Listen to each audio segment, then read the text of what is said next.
Preguntas al Dalai Lama. ¿Dónde se encuentra la conciencia mientras dormimos o soñamos?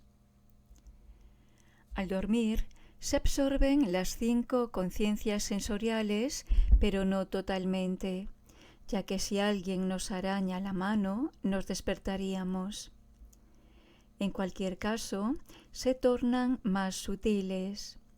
En general, consideramos que la conciencia mora en el corazón, pero no es este órgano que late al que nos referimos, sino a un centro nervioso o canal que se encuentra en el área del corazón.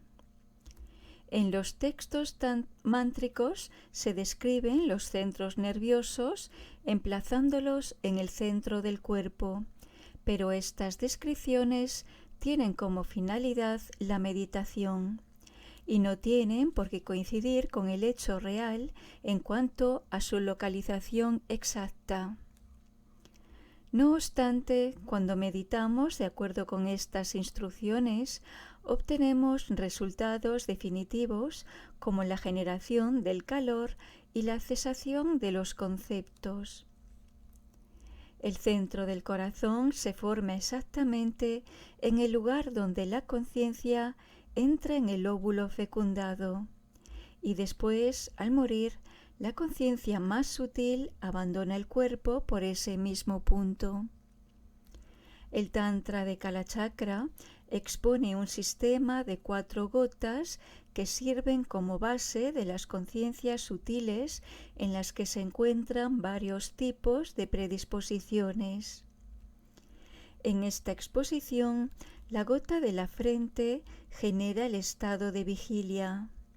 La gota de la garganta genera el estado del sueño. La gota del corazón genera el estado del sueño profundo. Y la gota del ombligo genera el estado de gozo llamado el 4º estado. De este modo se explica que cuando estamos profundamente dormidos, las energías internas o vientos y la conciencia se reúnen principalmente en el centro del corazón, y cuando soñamos se reúnen en el centro de la garganta. Por tanto, si un yogui que practica el mantra desea hacer surgir la clara luz del estado del sueño, imaginará que los vientos y las conciencias se reúnen en el centro del corazón del cuerpo del sueño, por lo cual resulta posible detener los sueños y manifestar la clara luz. Así pues, respecto al dormir y al sueño, existe una conexión entre los centros del corazón y la garganta. ¿De qué modo debemos entender las enseñanzas budistas referentes al estado intermedio entre vidas y el renacimiento? ¿Literal o metafóricamente? Literalmente.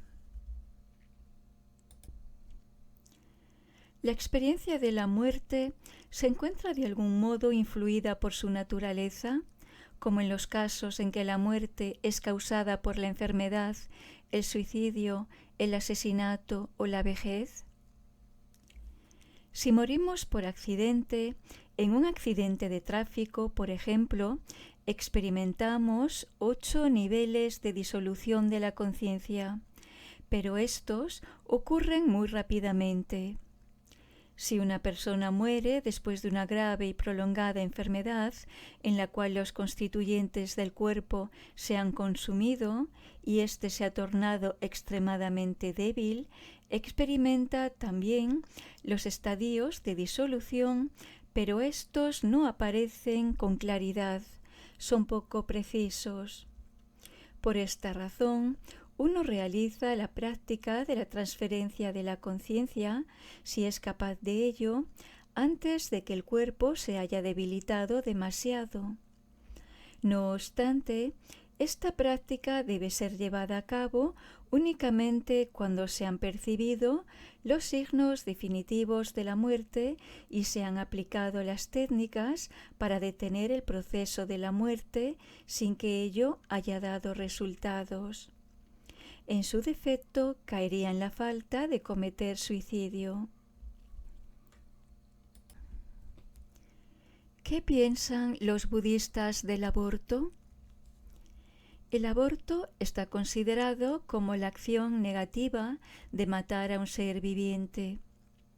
Respecto a los monjes y a las monjas, existen 4 tipos de acciones negativas que provocan la destrucción del voto en sí. Una de ellas es matar a un ser humano o a aquello que se está gestando como un ser humano. Sin embargo, el control de natalidad, que no implica aborto, debe ser considerado en relación a la situación. Debemos tener en cuenta la superpoblación en general y la situación de cada familia en particular. Debemos considerar todos estos factores, depende de las circunstancias. Yo deseo intensamente renacer en cualquier reino, en una posición en la cual pueda ayudar realmente a los demás seres sintientes que vivan en él. En tales circunstancias, ¿sería incorrecto carecer del fuerte deseo de abandonar la rueda de la existencia cíclica? Tu deseo de permanecer con el fin de ayudar es ciertamente correcto. Una de las oraciones de Santideva, traducida aproximadamente, dice: en tanto que el espacio exista, permaneceré con los seres sintientes para servirles y ayudarles. Así pues, yo también intento practicar de este modo. El verdadero propósito de la vida es ayudar a los demás. Ello nos aportará la más alta satisfacción. La acción de ayudar a los demás, que surge de una motivación sincera, produce 2 resultados: la satisfacción personal y el beneficio de los demás. Es lo más precioso. Podemos preguntarnos si el desarrollo de la determinación de un bodhisattva de abandonar la existencia cíclica al contemplar las faltas de ésta se encuentra en contradicción con su deseo de permanecer en la existencia cíclica para beneficiar a los demás. Encontramos la respuesta a ello en el corazón del camino medio de Baba Viveka.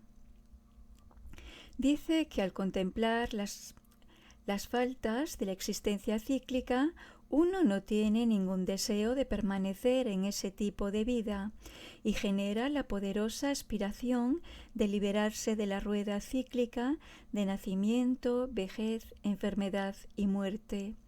Y, de un modo similar, Asanga expone una gran variedad de meditaciones sobre los sufrimientos de la existencia cíclica en las tierras del Bodhisattva. Aún así, como dice Baba Viveka, dado que uno se encuentra bajo las influencias del amor y la compasión, no queda cautivado por la idea de retirarse a la paz de la soledad, y poseyendo la actitud de buscar el modo de aportar bienestar a los demás seres sintientes, permanece en la existencia cíclica. Esta actitud es realmente maravillosa. A pesar de estar absolutamente harto de la existencia cíclica, aún así, debido al deseo y la determinación de servir a los demás, acepta permanecer en ella voluntariamente. No obstante, como indica el ejemplo frecuentemente citado del loto que surge del barro, sin quedar contaminado por éste, el bodhisattva permanece en el samsara sin ser afectado por sus faltas. Sería una actitud muy hipócrita proclamar que hemos adoptado la práctica del bodhisattva cuando de hecho estamos felizmente atrapados en la existencia cíclica con gran apego. ¿Podría explicar el modo en que un alto lama influye en la conciencia de un moribundo o de un difunto con el fin de guiarla hacia un mejor renacimiento? Si el lama está calificado, puede realizarse la transferencia de la conciencia de la persona que está muriendo, de manera que renazca en un estado superior. En su defecto, y con fin de ayudar a un conocido, podemos estimular la atención del moribundo hacia sus prácticas cotidianas, repitiéndole pausadamente al oído los puntos importantes de estas mientras la conciencia del oído todavía funciona. Ello aportará el mismo efecto. Es importante reconocer que el tiempo próximo a la muerte es la última oportunidad. Así, ayudaremos al moribundo evitando cualquier objeto o actitud que pudiera hacerle generar enfado o experimentar apego, con lo cual su marcha resultaría más dificultosa. Por esta razón, sus hijos y compañeros no deberían recordarle estos sentimientos. Lo mejor que puede hacer un compañero valeroso es permanecer con el moribundo o moribunda, tratando de influir en su mente para que ésta se apacigüe y descanse tanto como sea posible. Las personas religiosas que no han practicado mucho también pueden extraer un gran partido de este periodo si se acuerdan de practicar. Morir concentrado en un tema virtuoso es de gran ayuda. ¿Reconocen los seres ordinarios que están muriendo?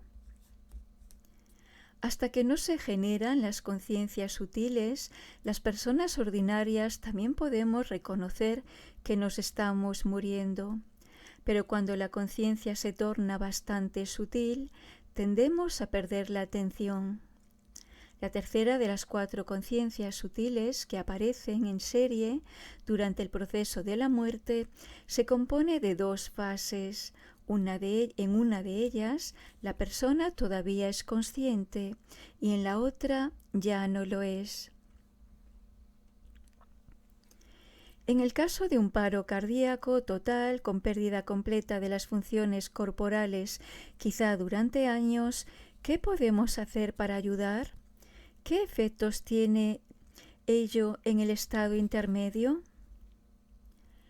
Una persona que ha tenido un ataque al corazón, pero que todavía dispone de una mente clara y es capaz de pensar, se encuentra en una situación comparativamente superior, ya que las técnicas que acabo de mencionar pueden ser utilizadas. Cuando el poder del pensamiento también ha quedado dañado, la situación es difícil. No obstante, dudo que un ataque prolongado tenga mucho efecto en el estado intermedio, dado que en ese punto adquirimos la forma del ser en el que nos vamos a reencarnar. Técnicamente hablando, el estado intermedio pertenece a la próxima vida. Aún así, habría un cierto grado de influencia, porque el estado intermedio es una continuación de la mente anterior perteneciente a la víctima del ataque cardíaco. ¿Qué es un cuerpo de arco iris? Según el sistema del Sutra, el Bodhisattva tiene un cuerpo mental en las 3 tierras puras del Bodhisattva, que son la 8ª, la 9ª y la 10ª. La naturaleza de este cuerpo es mental y surge dependiendo de las predisposiciones de la ignorancia y el karma no contaminado. No se trata de un cuerpo físico sólido, es como un arco iris. En el sistema del Sutra, este cuerpo permanece hasta la propia iluminación. Sirve incluso como causa inmediata para obtener el cuerpo físico de un Buda.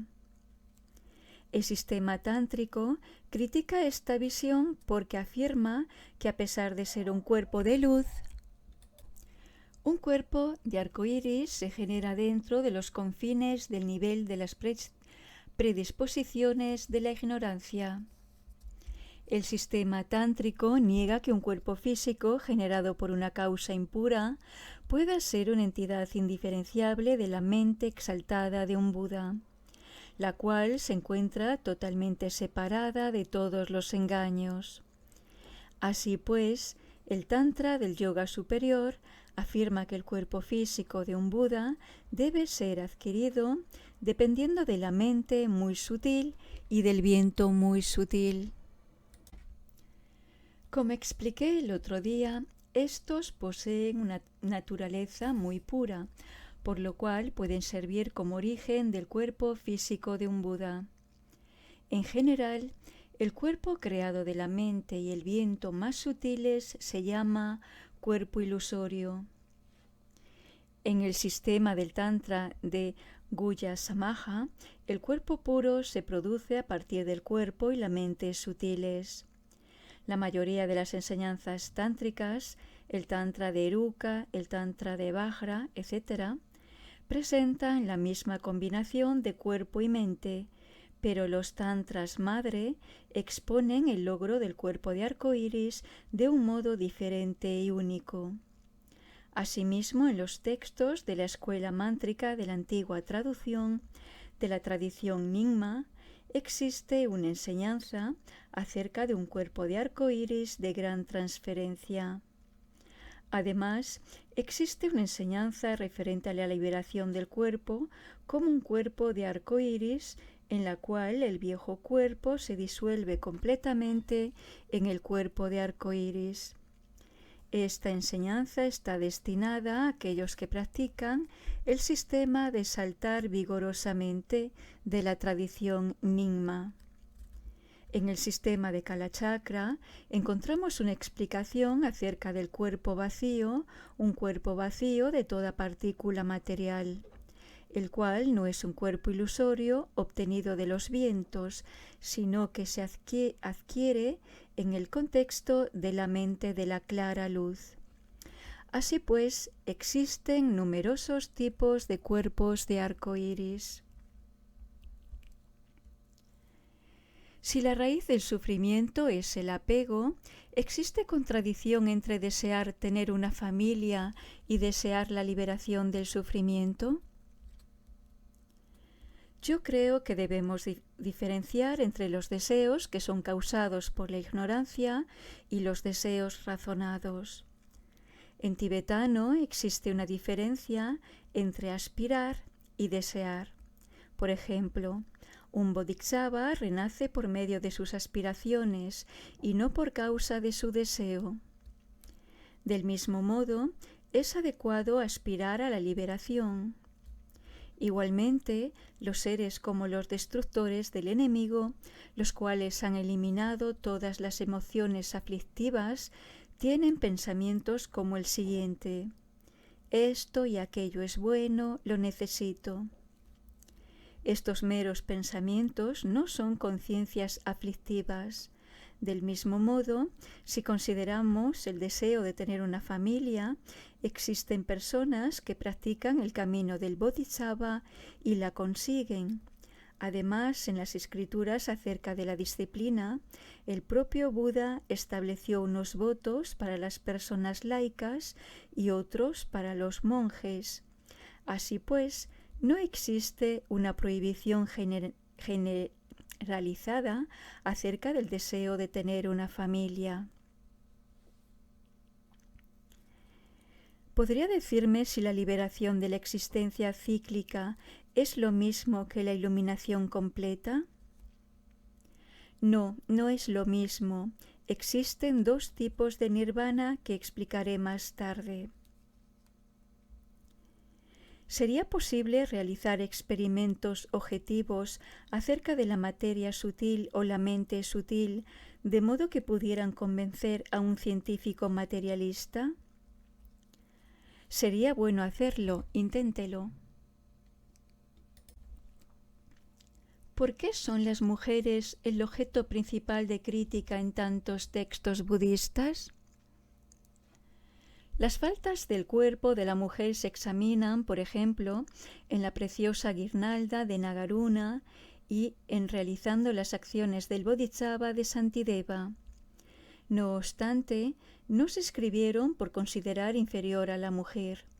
Se escribieron más bien porque la mayoría de la gente que había tomado los votos del clero eran hombres, por lo cual esas explicaciones sobre la meditación en las faltas del cuerpo de una mujer se establecieron para asistir principalmente a los hombres en la superación de la generación del apego hacia el cuerpo femenino.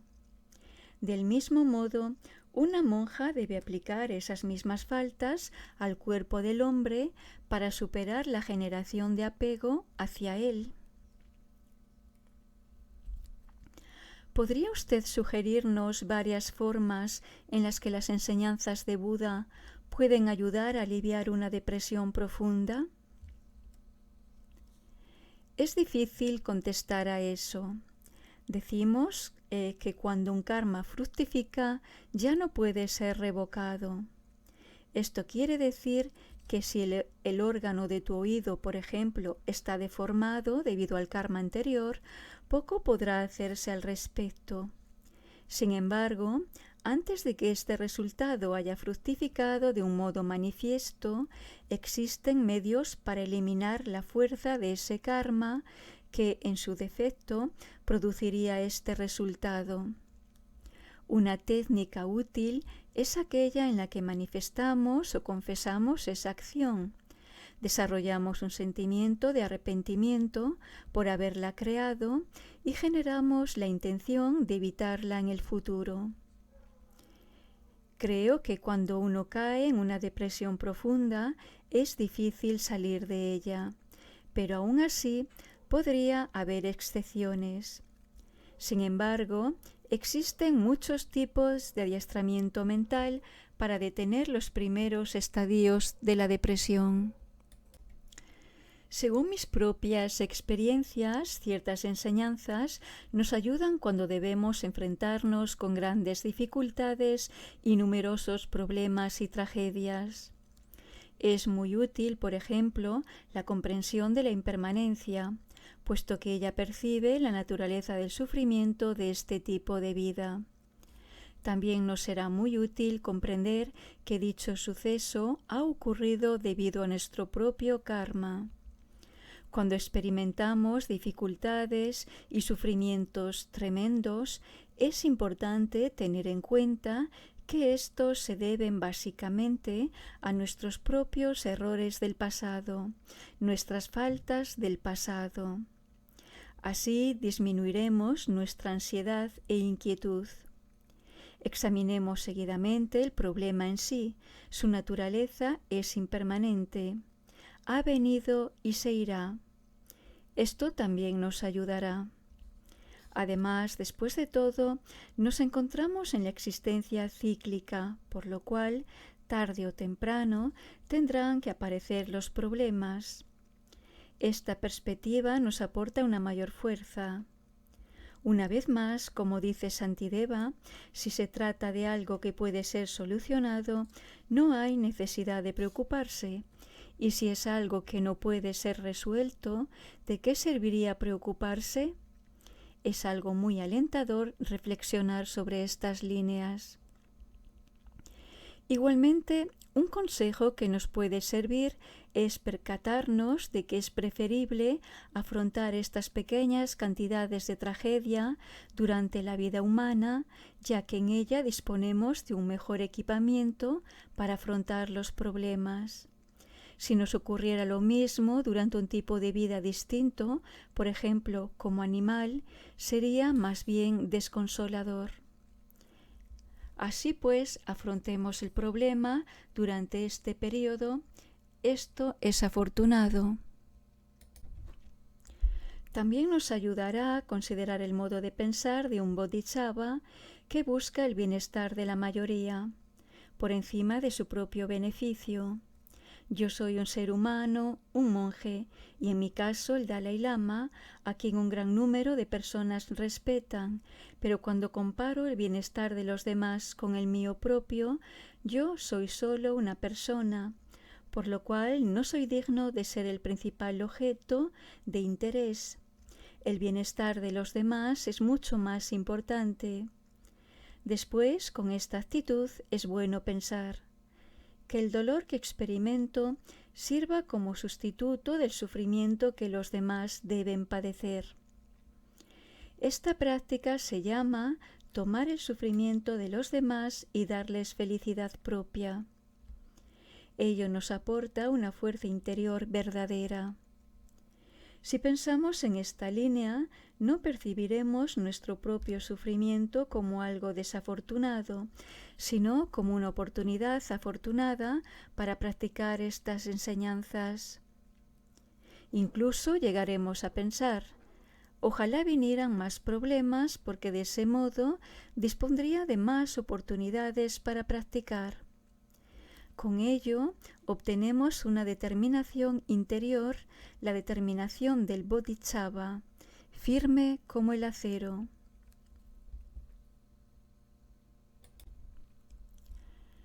Parece ser que a veces la buena motivación y las buenas intenciones obtienen como resultado efectos kármicos negativos, como en la situación en la que amas a alguien y quieres ayudarlo, pero de hecho haces lo contrario.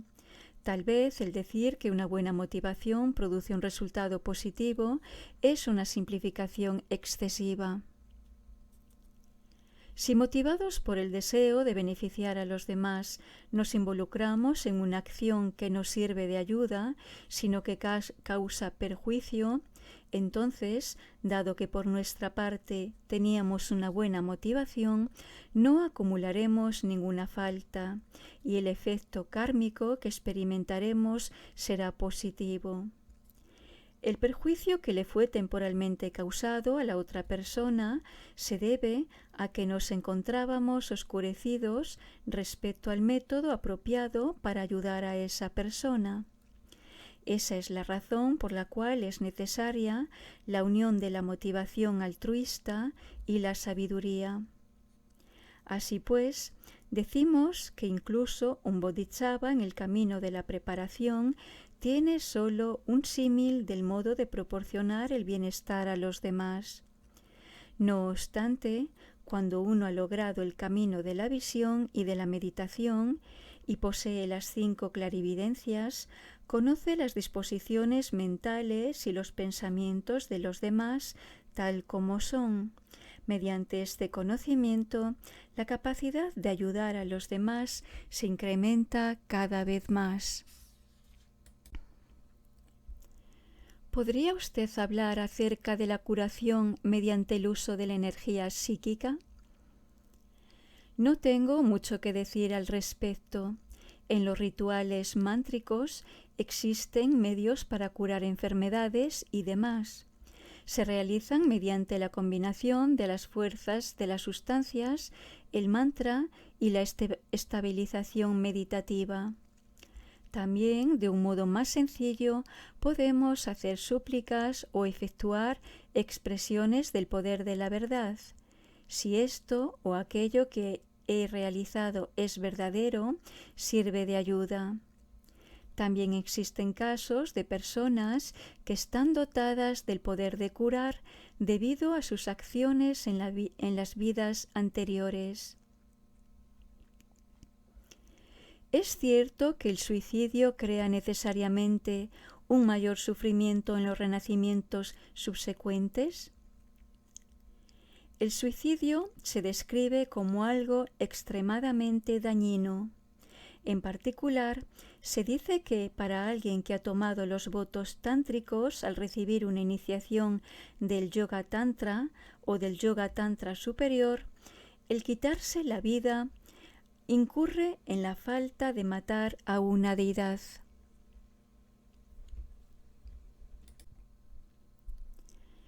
Si alguien ha cometido una acción de asesinato mediante el aborto, sin darse cuenta totalmente de lo que en realidad significaba, ¿Qué podría hacer ahora?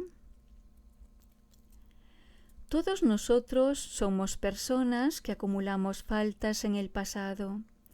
Ello queda indicado por el hecho de que en la actualidad surgen pensamientos negativos en nuestras mentes de un modo constante, lo cual demuestra que en el pasado, durante un largo periodo, nos hemos acostumbrado excesivamente a estos malos pensamientos.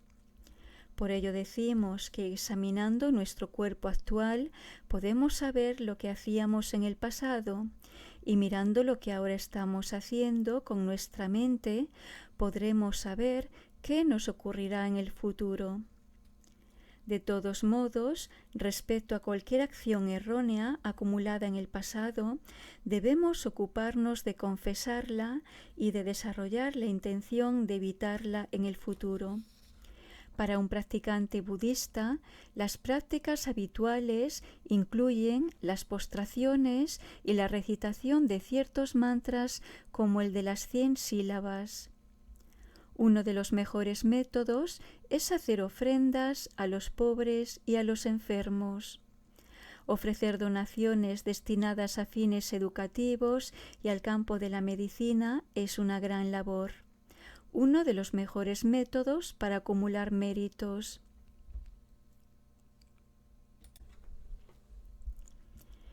En este país existen numerosos grupos y libros que tratan sobre sexo y tantra, el sexo como un camino espiritual, como un medio hacia el nirvana. Según la enseñanza tántrica tradicional, ¿cuál es el papel del sexo en el logro de la realización y cuál el del celibato? Aquí existe un gran riesgo de interpretación errónea. Como dije anteriormente, existen diferentes niveles de conciencia, y cuando se utiliza una conciencia sutil en el camino, ésta resulta más contundente. Normalmente, el que experimentemos los niveles sutiles de la mente se debe a un detenimiento natural de los niveles burdos de la conciencia, por lo cual estamos distraídos, inconscientes e incapaces de utilizar su fuerza de un modo activo. No obstante, si un practicante, mediante una técnica específica, controla y detiene deliberadamente los niveles más burdos de la conciencia, los niveles sutiles se activan, se manifiestan. Cuando esto ocurre, la mente sutil no solo se torna activa, sino que también está alerta, muy precisa y muy clara. Es entonces cuando este nivel de conciencia puede ser transformado en la sabiduría que comprende la vacuidad, la ausencia de entidad propia. Para ello, el practicante debe primero tratar de detener los niveles más burdos de la conciencia, y para conseguirlo es necesario producir un cambio en el movimiento de los constituyentes básicos rojo y blanco. Aquí es donde entra el sexo. De hecho, la unión no debe ser interpretada en su sentido sexual ordinario. El cuerpo humano se compone de 6 constituyentes que son, según cierta interpretación, los 3 tesoros obtenidos del Padre y los 3 de la Madre. Los obtenidos del Padre son los huesos, la médula y el fluido regenerativo, y los de la Madre son la carne, la piel y la sangre. En otra interpretación, los 6 constituyentes son tierra, agua, fuego, viento, canales y gotas del fluido esencial. En cualquier caso, debido a la condición especial del cuerpo físico de un humano en este planeta, ciertos cambios en los elementos que se encuentran en el interior del cuerpo producen cambios en los niveles de sutilidad de la conciencia. Por ejemplo, estos cambios se producen de una forma muy breve cuando estornudamos, así como cuando bostezamos, dormimos o durante el abrazo sexual. Estos cambios en los niveles de la conciencia suceden por causa de nuestra naturaleza física. De entre ellos, el más fuerte que puede ser utilizado por un practicante es el que ocurre en el sexo. Por ello, el abrazo sexual es utilizado como técnica en el camino tántrico. Un yogi tántrico del reino del deseo que todavía no ha abandonado el deseo, genera intencionadamente una mente de deseo como parte de la práctica, y luego, durante el periodo en el que se están produciendo los cambios en los constituyentes esenciales y cuando los niveles burdos de la mente son suplantados por mentes más sutiles, el yogi utiliza el nivel más sutil de la conciencia, transformándolo en la comprensión de la vacuidad. Puesto que una conciencia no puede disponer de dos modos de aprehensión al mismo tiempo, la mente del deseo desaparece completamente cuando esta conciencia capta la vacuidad. La concepción de la existencia inherente asiste a la generación de la mente del apego y del deseo que provocan cambios en los canales, los vientos y en las gotas físicas esenciales. Pero la mente sutil que se manifiesta debido a este deseo actúa cuando comprende la vacuidad como antídoto de la conciencia que concibe la existencia inherente que asiste a la generación del deseo. Ilustraremos este punto con el viejo ejemplo del gusano que surge de la madera y se alimenta de esa misma madera. Así pues, en primer lugar, una persona que se involucra en tales prácticas debe tener al menos alguna experiencia o comprensión de la teoría de la vacuidad, la ausencia de entidad propia, y en segundo lugar, dado que la finalidad de estas prácticas es el logro del estado de Buda, el practicante debe poseer cierta experiencia acerca de la intención altruista de alcanzar la iluminación. Si carecemos de estas dos calificaciones, no podremos efectuar estas técnicas del modo adecuado. Existen ciertas prácticas pertenecientes al yoga tantra superior que también pueden resultar peligrosas. Uno debe emplear las técnicas que introducen los vientos internos en el canal central, ya que los cambios físicos de los que he hablado son básicamente los resultados de introducir, permanecer y disolver los vientos en el canal central. Por ejemplo, existe una poderosa técnica que consiste en apretar los canales en la nuca. Si alguien sabe cómo hacerlo correctamente, puede obtener éxito, pero si no sabe bien cómo hacerlo, el resultado puede ser la muerte. El sistema tántrico menciona algunos de estos métodos, pero son peligrosos. Por esta razón, decimos que todo este sistema es una doctrina secreta. Careciendo de un maestro correctamente adiestrado y con experiencia, si el estudiante no está bien calificado y no ha completado todo el trabajo básico, es imposible.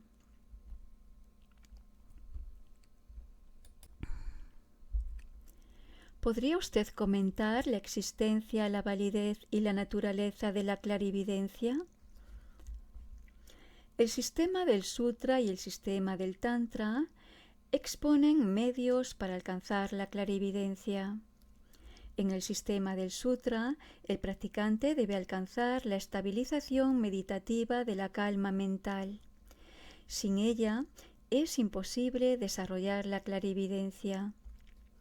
Después de acceder a la calma mental, el practicante trae a su mente una y otra vez el aspecto del objeto que él o ella desea conocer, haciendo que la mente permanezca estable sobre el objeto, con lo cual, después de un tiempo, el objeto se torna cada vez más claro. En el Tantra, tanto si se practica la clarividencia de un modo intencionado como si no, en un momento dado se obtendrá de un modo natural.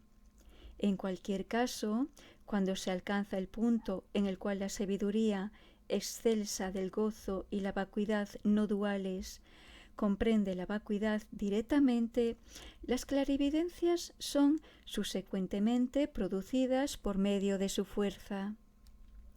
De otro modo, y antes de alcanzar ese nivel, la clarividencia puede ser obtenida con dependencia del yoga del viento. Existen 5 vientos básicos y 5 secundarios. Las clarividencias se logran mediante la práctica de la repetición Vajra, utilizando los 5 vientos secundarios. ¿Considera usted útil o aconsejable ser transportado mediante la hipnosis a la vida anterior o al estado intermediario con el fin de desarrollar una mejor comprensión respecto a la vida actual? Creo que ello dependerá de la situación en la que se encuentre la persona. Para algunas personas podría resultar beneficioso recordar las actividades virtuosas de sus vidas anteriores, ya que eso les llevaría a crear más en la vida presente. También podría darse el caso de que la persona recordara un terrible acontecimiento sucedido en la vida anterior, con lo cual generaría una gran ansiedad. ¿Cuáles son las responsabilidades espirituales de los padres respecto a sus hijos? Este punto es muy importante. El futuro de los niños se encuentra estrechamente relacionado con el primer período que experimentan junto a sus padres. La educación se obtiene de diferentes escuelas, pero no es más que un simple instrumento. El ser o la persona, tanto si lo denominamos alma como entidad, es quien utiliza dicho instrumento y el sano desarrollo de la persona depende en gran medida de la influencia de la familia, de la atmósfera familiar. A este respecto, sean los padres creyentes o no, de ellos es la responsabilidad de que el niño se convierta en un buen ser humano. No se trata de una simple cuestión religiosa, se trata de ayudar a los niños a hacerse buenos y saludables. Las religiones occidentales utilizan el término Dios, mientras que el budismo no lo utiliza. ¿Podríamos considerar la vacuidad o el nirvana como Dios? Si eliminamos la obstrucción aflictiva, que es la concepción de la existencia inherente, ¿comprendemos entonces que todo es Dios? Si Dios es interpretado como una realidad o verdad última, entonces la ausencia de existencia inherente puede ser considerada como Dios, e incluso como creador en tanto que las cosas aparecen y desaparecen en la naturaleza de la vacuidad. En este sentido, la vacuidad es la base de todas las cosas. Debido a la vacuidad, las cosas pueden cambiar, las cosas pueden aparecer y desaparecer. Así pues, el vacío, la vacuidad, la ausencia de existencia inherente, es este tipo de base. Respecto a la doctrina de las dos verdades, las verdades últimas y las verdades convencionales, algunas personas piensan equivocadamente que un solo fenómeno es propuesto como verdad última o como verdad convencional para la persona que disponga de la ignorancia, que concibe la existencia inherente, y es una verdad última para aquella que ha eliminado tal ignorancia. Sin embargo, no es este el caso. Santi Chaya es el término utilizado para la verdad convencional. La palabra Santi se utiliza para designar los convencionalismos mundanos, la interdependencia, el encubridor. Este último término se refiere a la ignorancia que encubre la realidad. No obstante, el significado predominante en este contexto es encubridor, como dice Chandrakirti en su suplemento al Tratado sobre el Medio de Nagarjuna. El subyugador dijo que el oscurecimiento es el encubridor, porque es el que obstruye la naturaleza. La teoría de la evolución describe el desarrollo de formas superiores de vida partiendo de formas inferiores como los humanos de los animales, mientras que en el budismo describe la existencia cíclica como un vagar de arriba abajo en ciclos. ¿Podría su santidad reconciliar estas dos versiones? La explicación de la evolución y la explicación budista de que nuestros propios renacimientos son indefinidos en el tipo tienen diferentes contextos. La evolución está relacionada con el desarrollo de este mundo en particular, mientras que la indefinición de los nacimientos se refiere a los nacimientos de una sola persona en numerosos mundos posibles. Así pues, este no es el punto de controversia.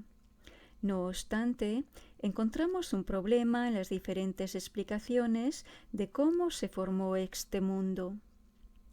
El tesoro del conocimiento de Vasubandhu explica que, cuando los seres se formaron por primera vez en este mundo, la duración de sus vidas era inconmensurable, y sus cuerpos eran como los de una deidad, algo similar al cuerpo espiritual. Estos seres no necesitaban sustentarse con alimentos burdos, se nutrían con el alimento de la estabilización meditativa. Tampoco eran machos y hembras, pero luego gradualmente las cosas comenzaron a ir de mal en peor. La duración de la vida comenzó a disminuir y continuará disminuyendo hasta alcanzar un mínimo de 10 años. Resulta bastante complicado unir todo esto a la teoría de la evolución de Darwin.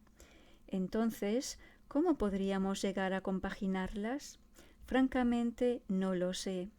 Quizá tendremos que reírnos una vez más de Vasubandhu. Aún así, es posible que existieran dos niveles aconteciendo a un tiempo. A algunos de vosotros os interesará este relato de misterio. En el Tíbet se han dado una serie de casos de hijos de dioses, incluso en esta generación. De entre la generación de mis padres hubo una persona en el área de Or, al norte del Tíbet, llamada Gagya Danga, de la cual decían que era el hijo de un dios.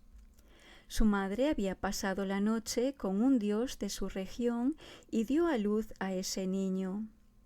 El propio niño era un bandido muy poderoso e inteligente. Nadie podía hacerlo mejor que él. Esta historia ilustra cómo puede existir una relación entre un humano y un no humano.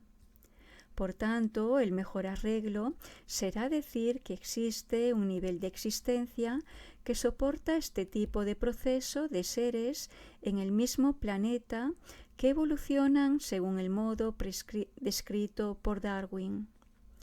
Nuestra propia historia natal cuenta que la raza tibetana desciende de un mono macho que se apareó con una ogresa hembra. Quizá desde el punto de vista de la madre es como la teoría de Vasubandhu y desde el punto de vista del padre como la teoría de Darwin. También explica la historia que los tibetanos son descendientes de una raza de indios. Tenemos muchos relatos, muchas explicaciones. Un enfoque pluralista resulta lo más adecuado. En cualquier caso, la investigación y el análisis son importantes como en la arqueología, llevando a cabo excavaciones, pruebas, realizando experimentos. Tal análisis es muy importante. Por ejemplo, existe una gran controversia respecto al número de años que han transcurrido desde la muerte del Buda Sakyamuni. Un sistema afirma que han pasado más de 3000 años, otro que 2800 años aproximadamente, otro que alrededor de 2500 años, etc. Ahora bien, todos ellos no pueden estar en lo cierto, ha de ser tan solo uno de ellos. Es preferible decidir que esta es una cuestión por resolver, no solo a través de los cálculos basados en antiguos documentos, sino mediante la investigación de los restos existentes.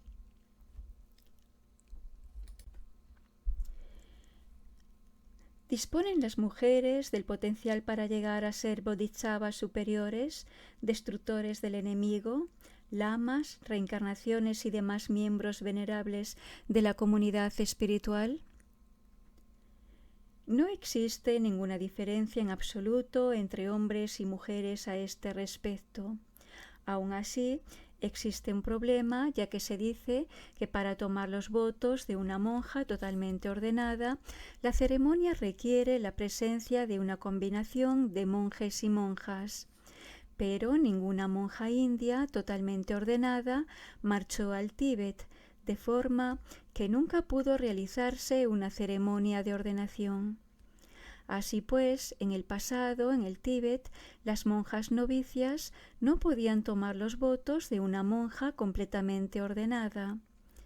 A pesar de ello, en la actualidad existen muchas monjas totalmente ordenadas en la tradición china del gran vehículo.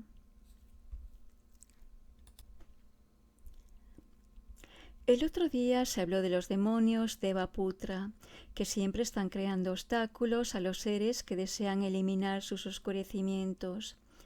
¿Qué recomendaría usted a un practicante del budismo de gran vehículo para liberarse de estos demonios cuando sabe que se encuentran en realidad dentro de sí mismo? Los demonios Devaputra están clasificados dentro de las 6 categorías de dioses pertenecientes al reino del deseo, concretamente en la clase llamada aquellos que disfrutan controlando las emanaciones de los demás. Nosotros mismos hemos nacido anteriormente en ese tipo de vida dentro de la existencia cíclica. Todos nosotros hemos actuado como terribles demonios, todos nosotros. Respecto a las técnicas que pueden ser utilizadas por alguien que esté siendo perturbado por tal demonio, el sistema del mantra propone la meditación sobre la rueda de protección. Pero la mejor de todas las técnicas es cultivar el amor. Cuando Buda Sakyamuni, de entre las 12 grandes acciones de su vida, efectuó la de subyugar a los demonios la noche anterior a su iluminación, lo hizo cultivando la estabilización meditativa del amor. Algunas veces, cuando tenemos un mal sueño o una pesadilla y nos despertamos, ni siquiera la recitación de un mantra o la meditación sobre la rueda de protección nos ayuda. Pero si generamos amor, salvaremos la situación. Esta es la mejor técnica.